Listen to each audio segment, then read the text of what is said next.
All right. Well, I think we can close up here, but I want to say, there's something that I want to say about young people getting married. And I was looking at the chat right now, and everyone's saying there are no Catholic young men to marry, and there's no Catholic young women to marry, etc. So here's a very common problem that I've seen because I've taught Catholic college students, and I've seen this. The problem is on both sides for the young Catholic adults, singles, I'm talking 18 to 30, for the females and for the males. Both sides have an assumption that if I'm a really holy, prayerful person and I go to daily mass, I am de facto super attractive to the opposite sex. And it's not Mm. necessarily true. Don't want to make people mad here, right? But there is an understanding that I don't think is correct amongst some traditional Catholics that being pious and holy is all that matters. And the human formation is not there. So you have this guy, he's like going to daily mass and he prays the breviary in Latin and all that, but maybe he doesn't comb his hair and he doesn't have interpersonal communication skills. He doesn't understand why Catholic pious women would not want to date him when he's so freaking holy. And there's also the female version of that as well, right? This is a great point. She doesn't Yeah. comb her hair, right? You know, maybe she needs to wear. I'm not even going to get into it because all the women are going to flame me. But what I'm trying to say is that being a spouse and being in love and doing marriage and all that is about being friends and being around someone that you like and you appreciate and it's fun. It's not it's not praying the rosary all day. There is the spiritual element, and you already heard me say you got to marry yourself a traditional Catholic who's on point, practicing, real deal, believes it, loves Jesus, all of that. But I think one of the problems is that in especially in traditional Catholic circles, they think, well, I go to confession once a week, I go to daily mass, I go to adoration on Saturday. Why wouldn't a man just run up and propose to me? And there's other elements too, personal. Yeah, I mean, Like if yeah, you're a and this guy, goes you need to go back work to out. yeah. You know, you can't be Oh yeah. obese. Oh yeah. Same with the ladies. I know they don't want to hear this, but I mean, let's just be real.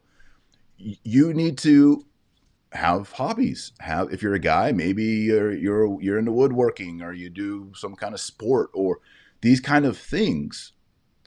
When you go on your first date or you're moving towards engagement, it can't always just be the spiritual, though that needs to be number one. Flanders, you Yeah, want to add absolutely. something to And that?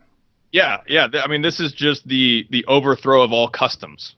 I mean, there before this time, before the '60s, before even like the jazz era, before that, I mean, before the 20th century, there were customs. There were people understood that to be a man, you have to comb your hair, you have to do X, you have to do Right, all this stuff, you have to right. dress this way. All this basic stuff was already a custom. It was already, and St. Thomas talks about how custom is binding. Yes. And that's why we talked about how ideas lead to ideas lead to ideas. And when you take away the customs, people don't even know what to do. They don't know how to dress and all this stuff. They do think that you can just do the spiritual only, but they're the fullness of your very life in the natural world, it consists of all these other things that are also part of your creation. God created you with emotions, and you have emotions. You have to emotionally relate to your spouse. You have to be able to have a conversation. You have to be able to have those things.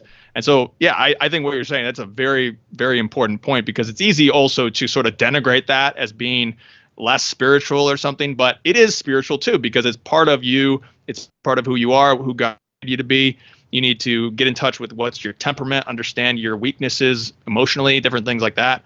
I think men in particular, we talk about men need to be able to deal with their emotions. They need to not have to put all those emotions to on their wife. Their wife doesn't want to mother them. They need to be the man, you know. So there's all these other issues sort of on the natural level that need to be dealt with as well. And Yeah, I think that's a great point. yeah. I had one of my neighbors was over last night. We were smoking cigars, And he told the story. I'll close with this. We'll close with this. He said one of the most important things that ever happened to me was a cigar event. He said these guys got together, and there was a writer for a magazine and intellectuals. And it was the first time I was ever around people who were talking about Christianity and philosophy and books and politics, who were conservative and real, and yet, could have a glass of scotch and smoke a cigar. It was in his mid-20s, like an epiphany moment.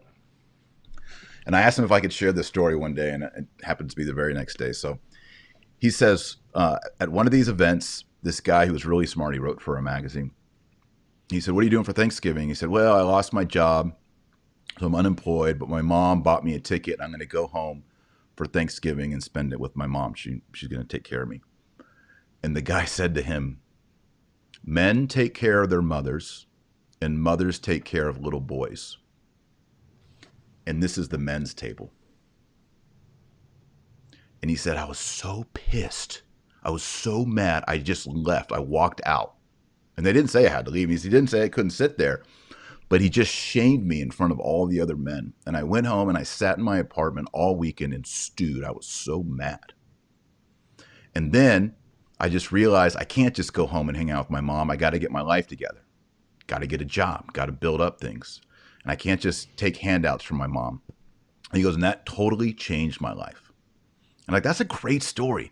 This is a moment where another man calls out another man, and yes, he shamed him. And it was good.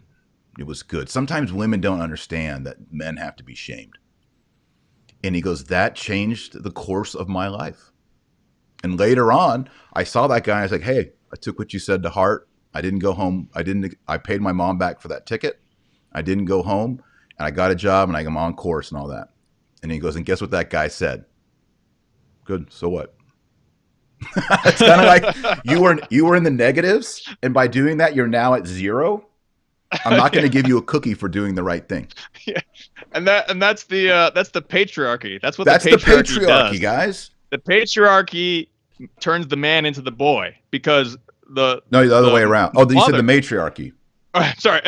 No. Yeah, I said it wrong. Patriarchy turns the boy into the man. The mother gives the boy that foundation of unconditional love, which is absolutely foundational. Absolutely foundational. Mother needs to give that to the boy.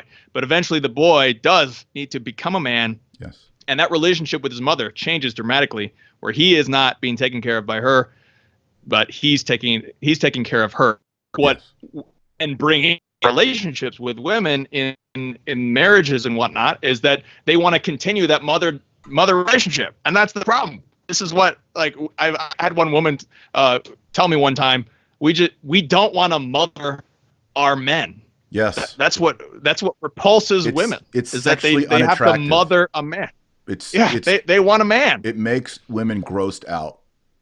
Yeah, and men need to realize that a woman cannot have sympathy for you and truly respect you at the same moment. So if you're just complaining and moaning and groaning and failing, it's hard for the respect to flow. And that's the thing. Like, if you're a mid-20s man and you have no job and your mom is sending you money, that's a problem. And the fact that this other gentleman shamed him in front of other men, and the fact that he went home and stewed and was so mad. But that was the pressure cooker that got him going. And unfortunately, in our own society, we're just like, oh, millennial, the economy and all that. It's like, look, man, get up and get it done. And I think the reason I tell that story is it comes back to Catholics and dating. You've got guys who pray 15 decades every day, and they go to daily mass and they pray the Latin Breviary and all that. But maybe they're still attached to their mommy, and they don't comb their hair. No hardcore Catholic girl is going to want to marry him. The guy who, when we have 8 kids and they're sick, he can still bring home a paycheck and take care of us. And see, a woman can only be feminine if she has the room to be feminine. If she always has to be carrying the load, she can't be feminine. You're forcing her to be masculine. Right? So she's not going to greet you at the door in a dress with a kiss because she's had to be masculine all day long. There you go. That's it.